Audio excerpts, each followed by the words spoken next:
ফণীধৰ তালুকদাৰ ডাঙৰীয়াক বিপুল ভোটত বিজয়ী কৰিব তাক মই বিশ্বাস কৰোঁ। এটা কথা কালি ভূপেন বৰাই এই সমষ্টিত আহি নিৰ্বাচনী প্ৰচাৰ চলাই কৈ গৈছে যে 30 তাৰিখৰ পিছত ফণীধৰ তালুকদাৰক জেলত ভৰাব। কি প্ৰতিক্ৰিয়া ব্যক্ত কৰিব? মই কি ক'ম আৰু যাৰ চৰকাৰ দিল্লীত নাই, দিছপুৰত নাই, মই কি ক'ম আৰু এইবিলাকৰ উত্তৰ দি লাভ নাই।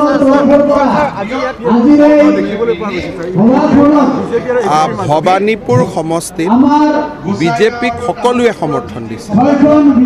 ইনফেক্ট BPF-এ কওক, UDF-এ কওক, কংগ্ৰেছে কওক, সকলোৱে সমৰ্থন দিছে, কাৰণ কোনেওতো কেম্পেইনে কৰা নাই। মোৰ পৰা ইমানখিনিয়ে মানি লওক যে যিবিলাক গোটেই প্ৰাৰ্থী দেখিছে, কংগ্ৰেছৰে হওক, UDF-ৰ হওক, কোনেও খেলোঁ বুলিতো ইলেকশ্যন খেলা নাই। চবেইতো জানে এইটো বিজেপি জিকিব বুলি।